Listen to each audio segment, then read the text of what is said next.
For those that don't know me, I'm Ned Dwyer. I'm co-founder and CEO of Great Question. We are an end-to-end customer research tool loved by companies from the likes of Intuit, Canva, Brex, Gusto, you name it. Today we're going to be talking about like a pretty hot topic. I was nervous about talking about this, to be honest, which is synthetic users. I'm nervous about it because, I read people that are super passionate about it. Of course, you need synthetic users. And then I read much more hate about the idea of it. I think the thing that I want to say at the outset is this is one big experiment. I have my views on synthetic users. I'm generally relatively cynical, I will say, but I'm starting to see some light at the end of the tunnel. A bit of an anecdote. We had a researcher on the team. Sadly, they moved on to another company, but someone that I love. And it was a researcher that was really against synthetic users. They're like, synthetic users don't work, and it's blasphemy, and all this kind of thing. And then during a hackathon recently, she built personas. She's like, I've gone and built personas from existing research so that we can ask them questions that might help us do things like write interview guides or test interview guides. And it works really well. Look at the output that I've got on this. I was like, oh, that's awesome.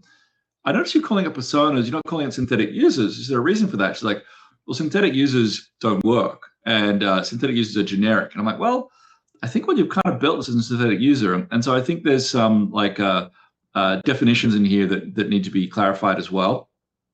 So I'll say that at the outset is that don't come for me too much because I am equally cynical and I'm hoping to really get to the truth. But our stance is that through a practical lens, the question is, can a product team actually use this, and does it even make sense to? And our sense is this will be something that every product team uses eventually. We're just figuring out the best way to use it, the right circumstances, the right guardrails. I come from a product background. I'm not a researcher, capital R, but I have acted as a researcher a bunch, whether I was in running products as director of products at GoDaddy, or as a consultant on pricing. There's a lot of research that went into that, and that's what led me to ultimately build Great Question to try and democratize research. Today, I'm going to talk about the state of play, why it's controversial, defining what a user actually even is. Where we're landing on it is a great question. We've ummed and ahed and had lots of conversations. Should we build something like this or should we not? One customer's approach. We've got customers that are already doing it, whether we wanted them to or not, and it's super awesome. And then I'm going to be actually running through a demo, which is what I'm trying to get set up in the background so that I can actually show you some stuff. And it looks like it's getting set up, which is great. So synthetic users, I think, have gone mainstream. I was at the Learners Conference in San Francisco 2 weeks ago, and there was 3 or 4 different synthetic user companies there. A year ago, there were none. And people are starting to talk about them more, and I'm actually starting to hear more and more stories of people using them in the wild. That wasn't something I could say probably 2 or 3 years ago, but it's changing. I think both camps on the topic have valid points, right? Is that, hey, we actually should bother to go and talk to real users if we really care about them. I don't think you can build synthetic users without real research, without real users. And synthetic users are a poor facsimile for the real thing. And I think in many circumstances, that's the case. I think they can also be used for lots of useful things. And that's what I want to talk about today. We are super lucky to have a front row to this debate, not only because I talk to so many other vendors and researchers and users, but also see our customers and how they go and use this. Obviously, we still see huge amounts of value in real customers, real humans running research, but the promise of synthetic users is also really attractive, and it'd be crazy not to at least be thinking about these ideas and how they might work in your workflows.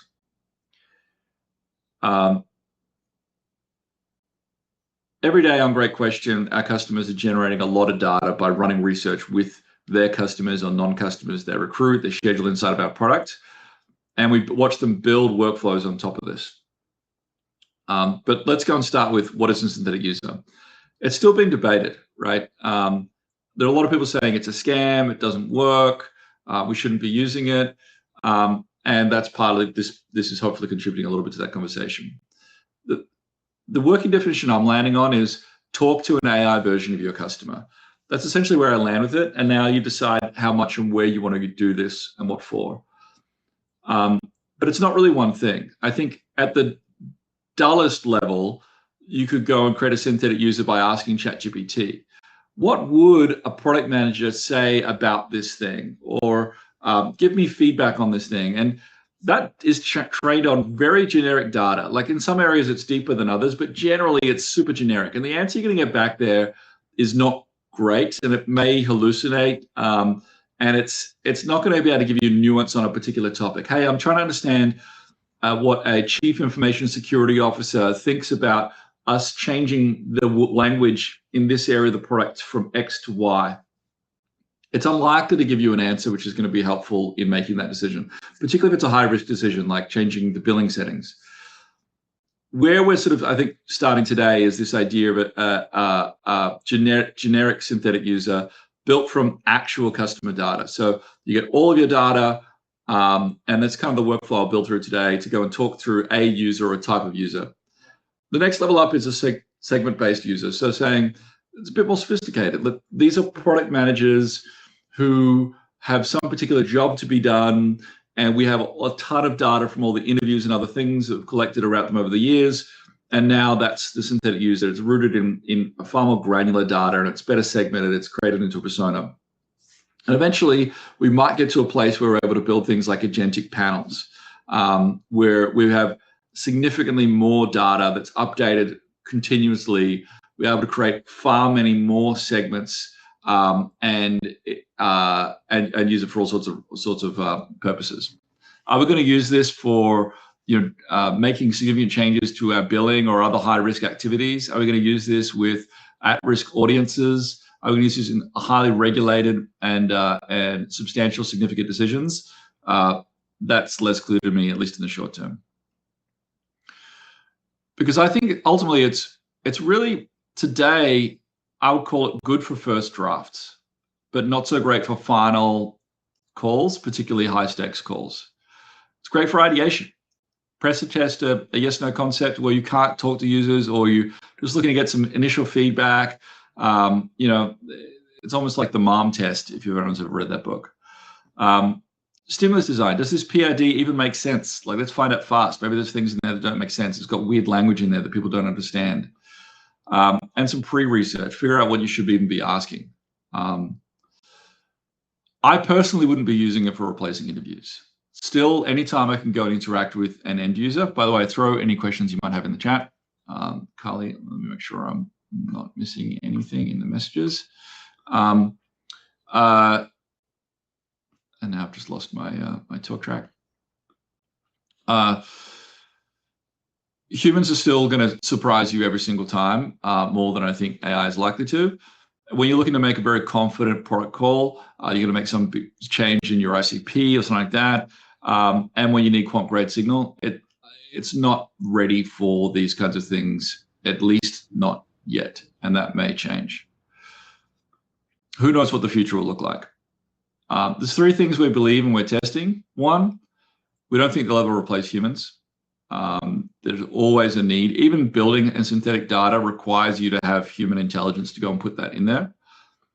We don't think they're a passing fad either. They're here to stay. You're going to see them more and more. We just need to figure out how we're going to interact with them and when and where, and how do we put guardrails so that people don't try to make high stakes decisions with this somewhat porous data set. But we think the best way that you can build them right now is on your own repository with your real customer data, but then in leveraging them in restricted ways. And that's exactly what we're testing today. So this is not really a definition of a point of view. That's not really what I'm trying to do on synthetic users, although I am obviously putting my thumbs a little bit on the scale. It's one approach. And I hope you'll follow along as I go and actually build a synthetic user and actually go and run a PID by them, and let's see where we land.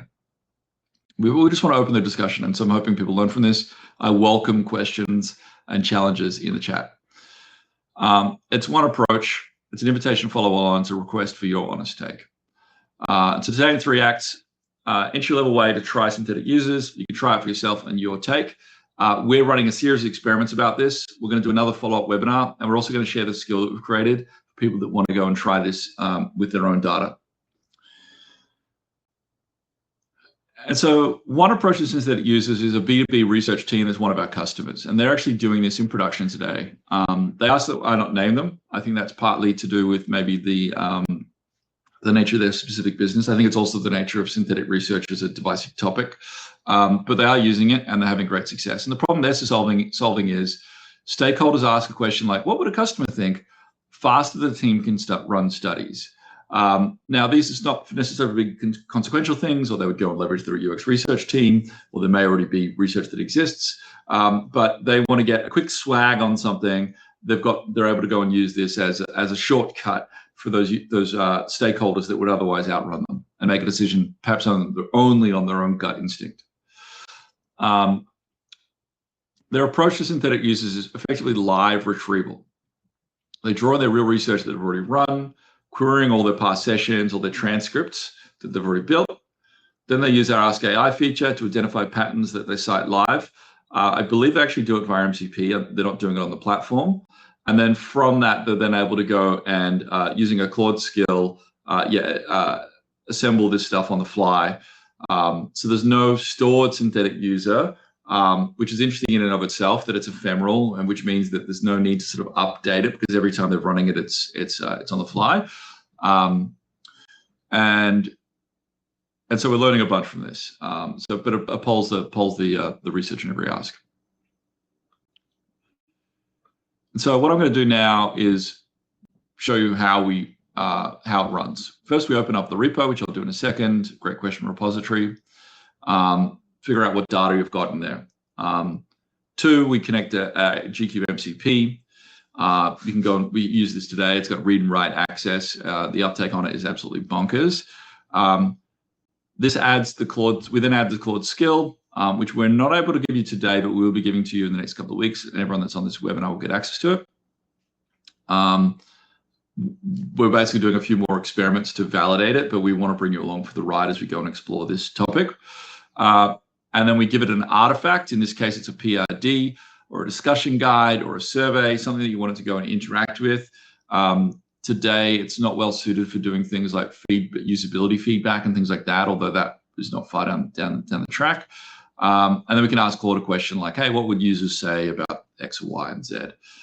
Built into the skill, though, importantly, is, which is not covered in that slide, is a confidence threshold. So if it can't find enough data on a particular user segment or on a particular topic, it's going to flag it and say, I don't know, or there's a low confidence rating for this, so you might want to dig deeper, which I think in itself is a very valuable device.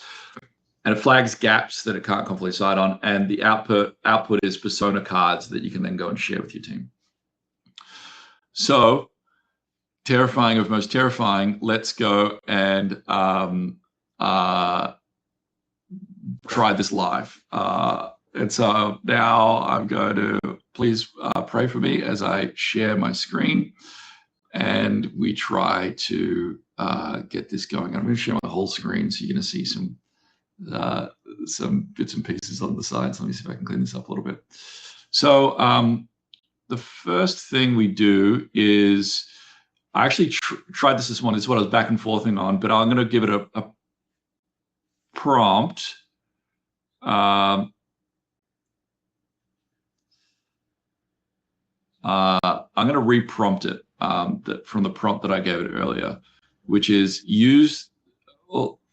actually, I'll show you the prompt that I ran that it had some struggles with that I've now cleaned up, which is use the Great Question MCP and build synthetic user profiles using the synthetic user skill. And I didn't have the right account connected because I have multiple accounts within Great Question. I didn't have the skill properly set up. And so now I've gone and set up the latest version of the skill. And it's gone and generated this, and it's asking me some questions. So it said, found it. We've got this particular study. It's a 5-question survey. Although it's saying we've got 0 completed participations. can you give me a link to the actual study? Here it is. I'm going to open this up. This is the study here. Please pull.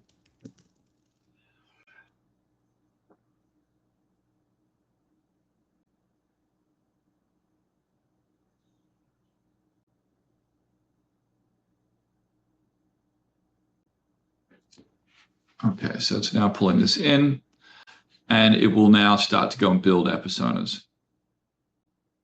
You have to bear with me. This is the technical issue I was trying to deal with at the top of the call. And so we will have to wait a couple of minutes while this comes through. Great, I'll just auth that. So let's pull in the responses.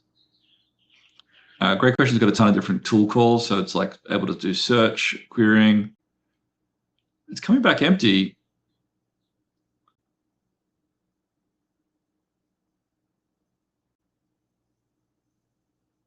I hope this isn't a bust, y'all. This was working. I've had to change a few things. Okay, we've got a question from Yui. How do you control for variability and how much synthetic users may or may not know about the brand, level of knowledge about their capabilities? That's an incredible question, and I think highlights probably one of the things here. How can we add some kind of quality score to participants and their knowledge? I don't have a great answer for that, but I feel like that's going to become an important factor here. You go and ask 20 users that know nothing about it, but they go and give you some answers, poor answers. They know nothing about the brand, and then use that as your synthetic user. Maybe the AI will be able to categorize that, but that seems like it's going to need custom tooling. And I think custom tooling to me is ultimately so much of the difference between generic results where people complain about ChatGPT couldn't answer this question, or produces generic personas, or produces poor quality interview guides and analysis, versus what some people would call wrappers or tools built on top of the foundational models, where they have gone and built specific flows. As an example for us with our repository, you could just go and get a collection of markdown files of all your past customer interviews and be querying those with Claude or ChatGPT to go and synthesize your past interviews. Why do we need to go and buy a repository product?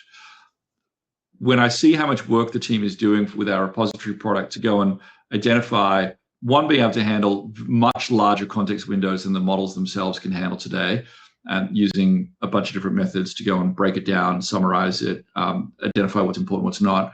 But the other is, what are we trying to do here? Are we just trying to do a summary of this? Are we trying to do things like trends over time? There's a ton of different sub-skills that you might want to go and run to analyze the data that Claude and ChatGPT aren't necessarily set up for when you're looking for reliable results, and particularly where you're looking to do citations. Okay, so it's pulled in 40 completed screener responses. Okay, so these are just screeners, but effectively the same as surveys. It looks seeded synthetic, which is true. And let me extract it. The skill is built for interview transcripts. Right. This is screener free text, so I'll keep the skills discipline. Great. So it's going to continue to work there.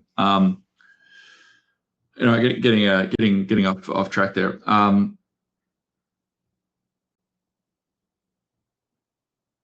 Okay, and so it's going to continue to go here.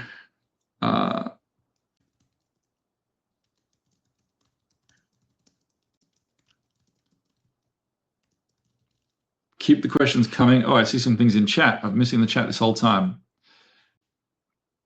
Oh, it's mostly where people are located. Hey, y'all. Good to see you. Thank you for bearing with us while we do live things, which is I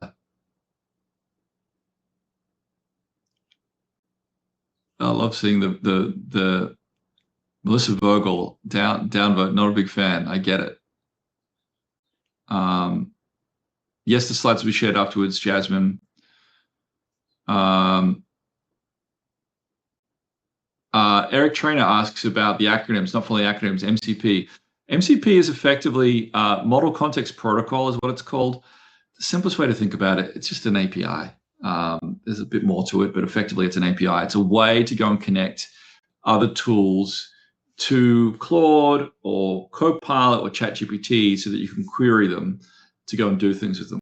A common thing that I will do as an example is I connect a great question repository and our mixed panel analytics data.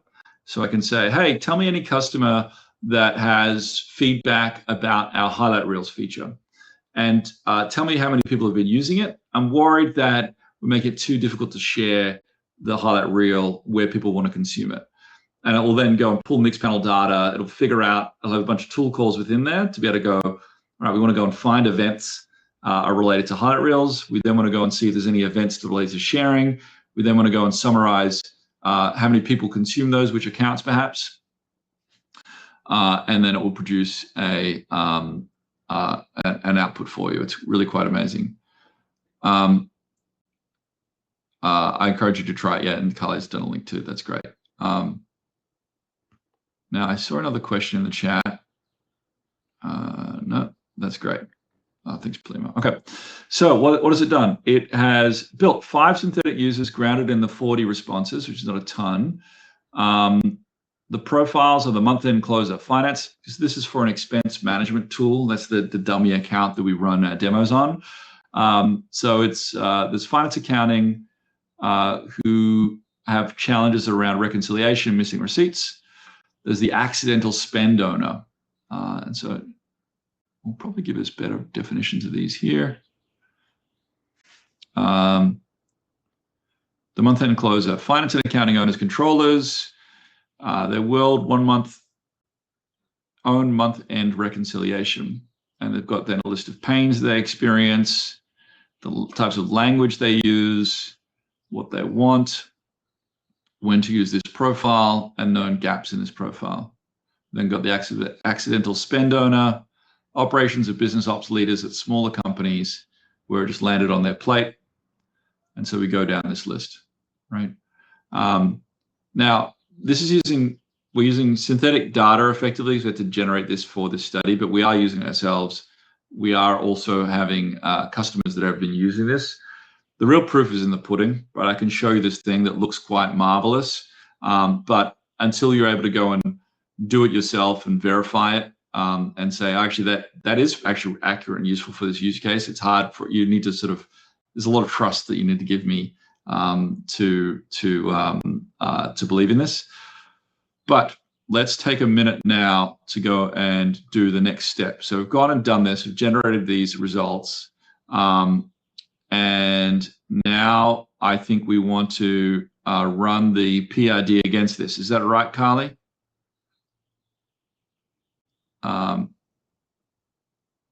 Yeah, I'll provide it with an artifact. So we've got these persona cards effectively, now provide it with an artifact to stress test these against and watch the citations as it goes. Every claim links back to a real session. So let me pull up that PID. And I will paste this in here.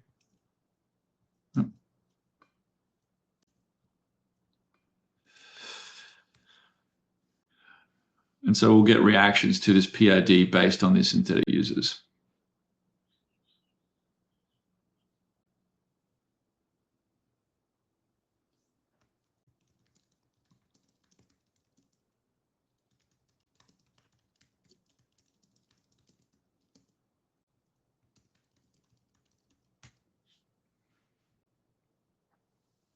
Shouldn't take as long as our previous query. Thanks everyone for your patience.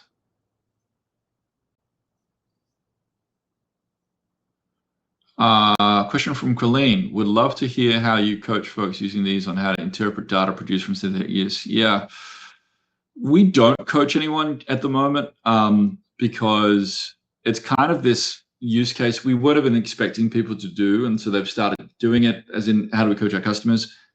They were doing it on their own, so we're not providing coaching there. We use it a little bit internally, but effectively we only use it for things like reviewing interview guides or reviewing survey results, and still passing. The encouragement is to still look at it skeptically, but it's like one device they can go and use. I'm imagining if we were to go and build this into our product as like a feature that you could go and use, we'd put it to couch a ton more language in it. the beautiful thing about being an end-to-end tool is that when you try to do something like, hey, I want to go and run a study with 1,000 people, running interviews with 1,000 people about this topic, we can first show them what we already know about the topic based on our repository. We may also then ask additional questions like, what are you trying to solve for, before they go and run research. Equally, we could do the same thing with synthetic users. They're like, tell my synthetic users, think about X. It's like, well, that may not be the right use case for it. So we're instead going to encourage you to look at past research, or actually go and conduct the research. Like, we're able to be that governor in the middle. As a trained researcher, how do I convince the decision makers who want to save money that replacing humans with synthetic users is a mistake for making truly data-driven business decisions?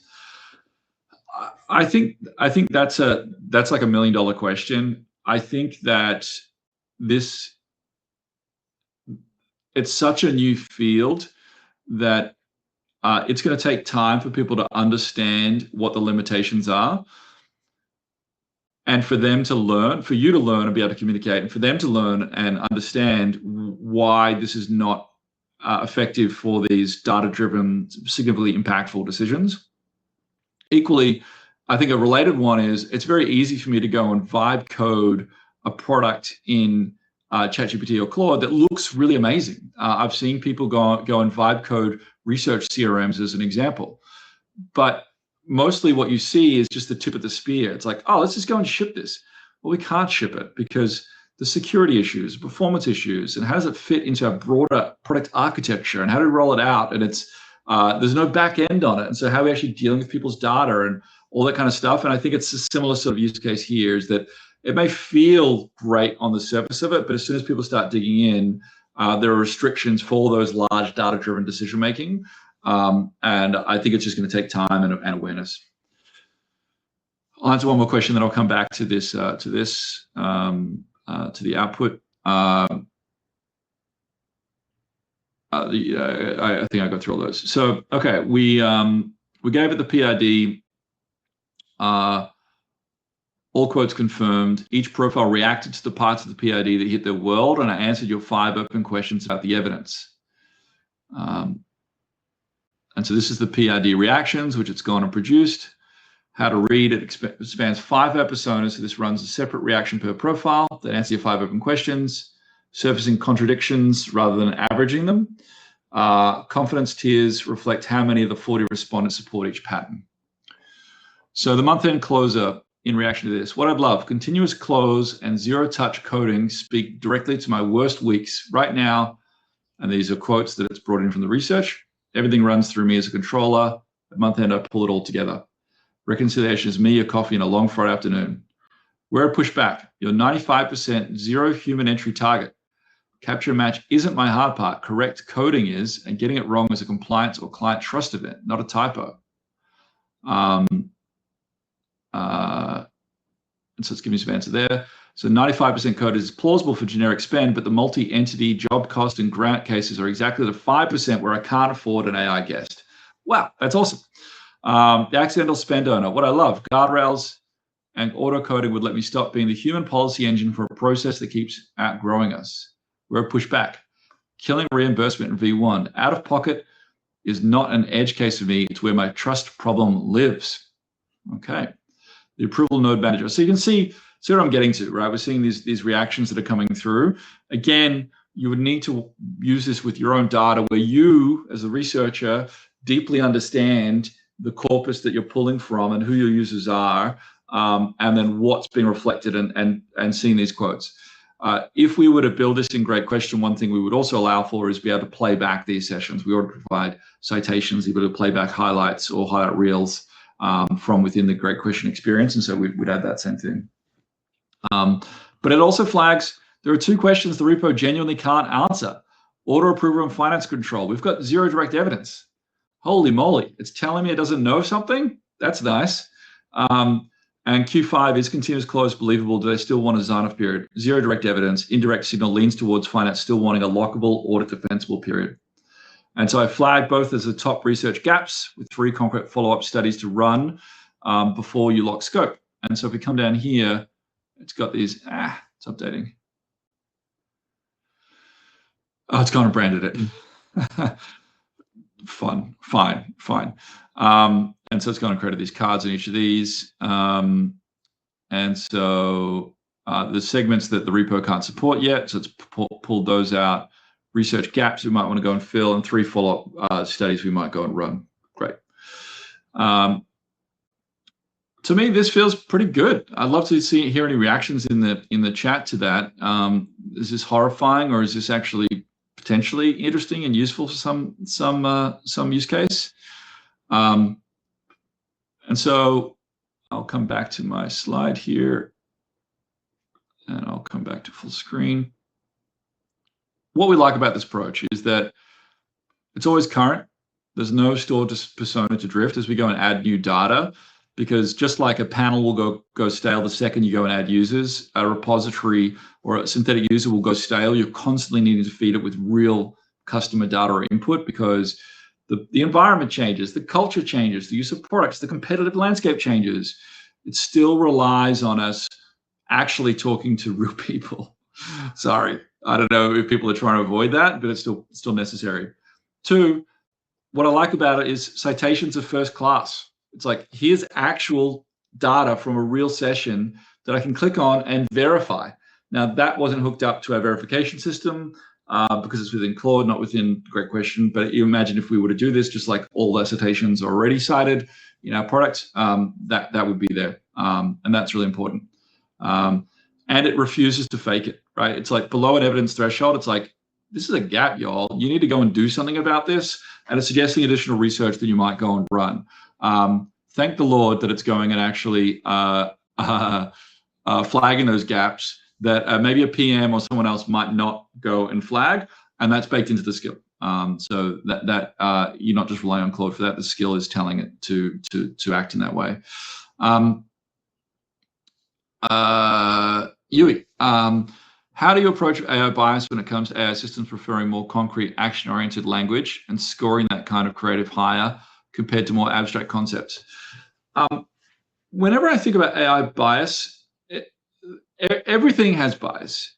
You have bias, I have bias, your product managers have bias, we all do, and the AI certainly has bias, right, in all sorts of ways. The key to it, in my view, is one, the systems will improve to change their bias. Are they going to eliminate it? Like, I don't think that's possible. But you can also decide how you want to train it to go and operate or remove certain biases that you want to go and remove. That can be done with skills as one way. You can go and build this skill that we're building. You're going to be able to edit it, or you're going to be able to add an additional skill over the top that allows you to do that. As an example, AI always wants to introduce like these M dashes and all sorts of things. I have an anti-AI slop as one way to go and pull that out. I have a bias to citations, so I want that.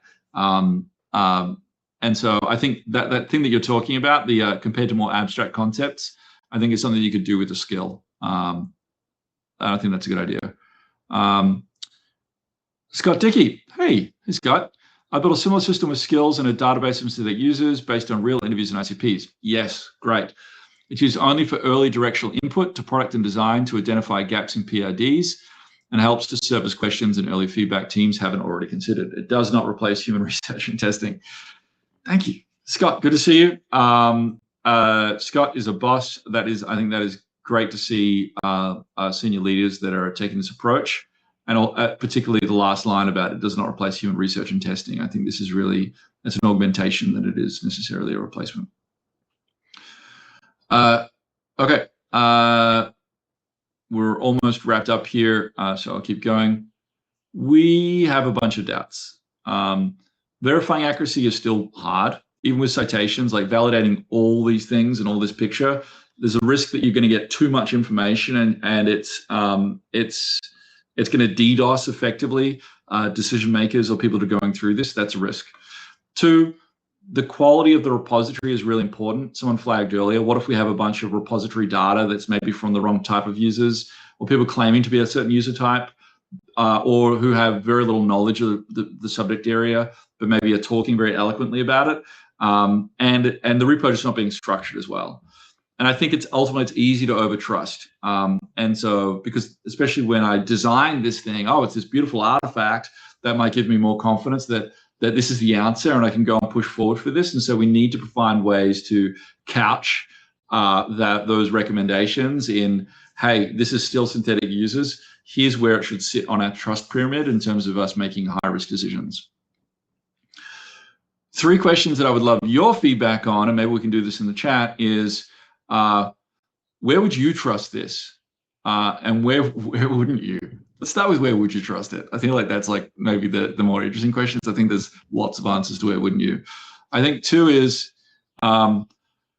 what's missing from our pros and cons? What have I talked about that this is maybe where I've maybe overstated things? And I'm not going to debate necessarily, but I would love to hear it because there's prize that I've got that one, just being an optimist and an enthusiast that I totally recognize. 3, what would it take for your team to go and try this on your own repo? Like, is this something you want to go and try coming out of today, or is this repulsive?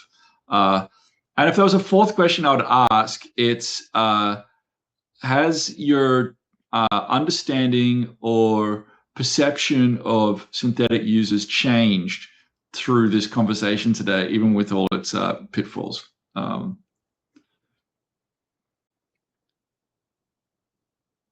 Use it over trust applies to all AI-enabled research. Yeah, totally, 100%, Catherine. Anyone else want to throw a hat in the ring? Yui, anything any views that you've changed of yours? Do you want to try this?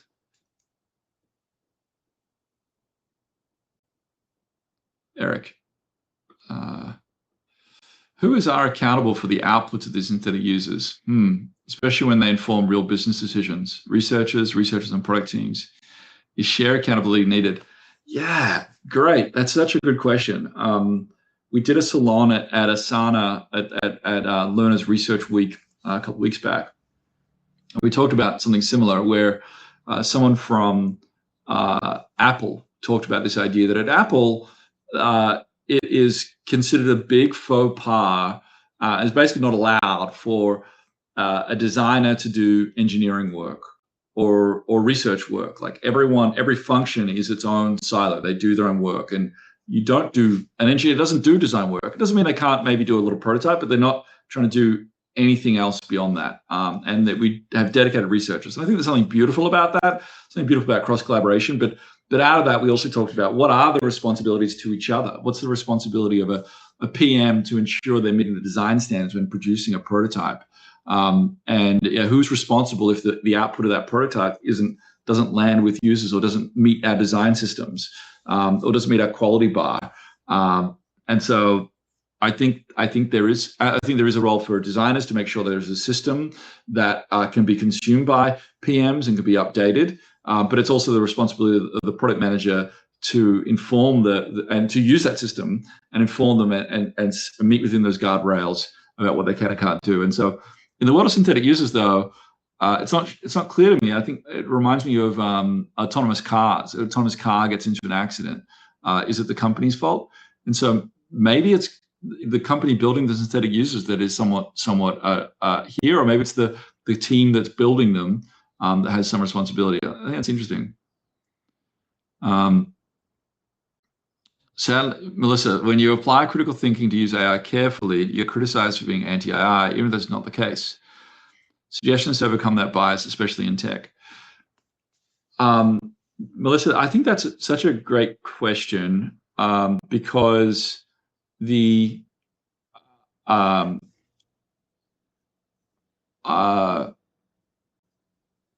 of the criticisms and concerns are completely valid. We're also all learning, and it's moving at a really rapid pace. And I think part of it is about like nonviolent communication and being creating a collaborative environment, which is more like a yes and. And so I think it's fine to be. Yeah, I actually don't have a good answer for it. I actually don't have a good answer for that. I think that's a really interesting question. And it's probably differs by environment as well. I would welcome anyone else has a view on it. And folks can come off mute as well. I'm fine to actually make this as a conversation. Catherine writes, recent discussion is that AI is like a great intern. They can do a lot of work, but need guidance and oversight. I think that's totally true. And I think that the level of this intern is going up every day, every month. The models are advancing so much. There was an article on that was shared on the UX research subreddit about there was a meta review of academic papers on synthetic users. There was basically like there's very little redeemable qualities about synthetic users. But most of the research that it was citing was from 2023 using standard foundational models, not from 2026 using models that are built specifically for synthetic users, using real customer data and tuning it for individual organizations. And so the delta between that is massive. Equally, I think, they might feel like an intern today, but more and more they're going to move to a staff level over time. It's just a matter of time, and the rate of change is significant. How much of the data did it take to get to feel decent about the output? So the customer that I was referencing didn't actually do a ton of cleanup of their data. They're able to go and use fairly raw data. In this example, this is synthetic, and so it's probably somewhat optimized for the outputs we went and generated, but you'd be surprised about how little data has had to be cleaned up. Now, what I will flag is, I know that we have all repositories have this challenge, and we are hoping to fix it in the next month, which is we need ways for the repository and the models to know how old is this piece of data? When was this interview run? Was it last week or was it 6 years ago? That's going to have a significant impact on how much we treat it. Someone flagged who is the user. We actually haven't been thinking about that, but I think that's a really important one. But the second one I was going to say was who produced this? Where did it come from?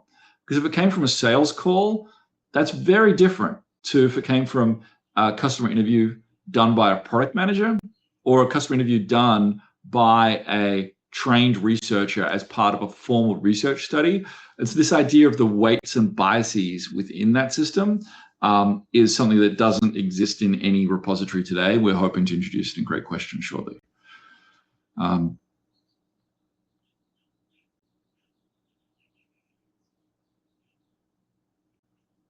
Great. Okay. Well, with that, what to do next? I would love you to come, and we're working on this. There is another session with Caitlin Sullivan that's coming out here, I believe. Part 2 drops next week.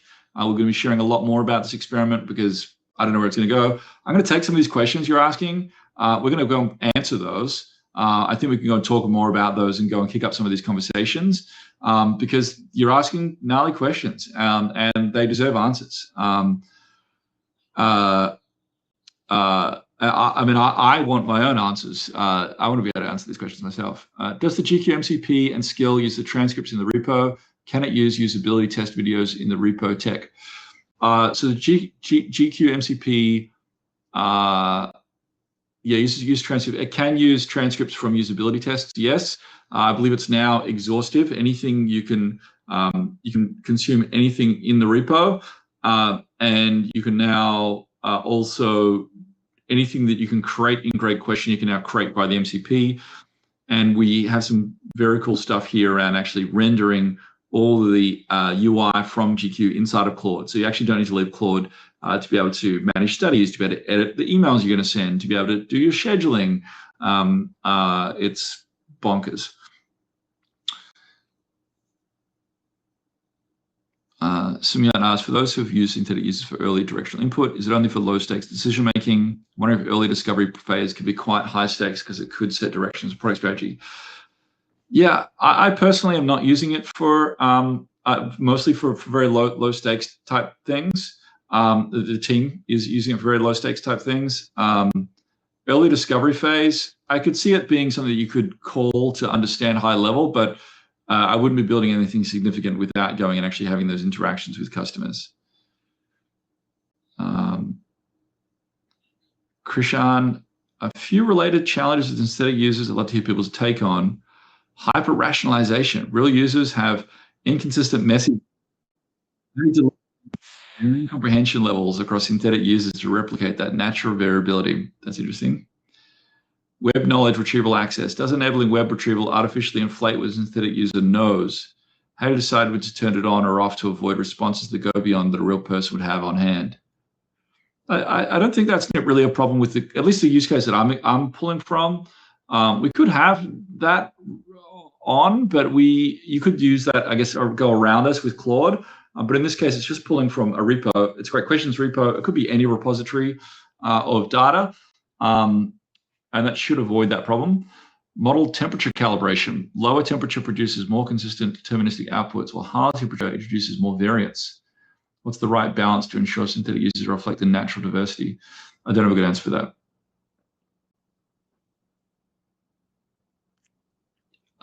I'd add, how do you account for cultural differences in behavior? Yeah, also crazy. And then also cultural differences, gender differences, psychographic, like all this kind of thing. Are we going to tag our users and the inputs based on those and identify gaps in, hey, we don't have any neurodiverse users, or we don't have any people over 45 or things like that. That's going to open up interesting categories as well. Okay. Enough gabbing for me. Just want to say thank you for everyone, particularly the super candid and good questions in the chat. We're going to share this out. I promise the next webinar we do on this is going to be much tighter with our prep work. And looking forward to sharing the skill and continue the conversation. Thanks, y'all. I really appreciate you.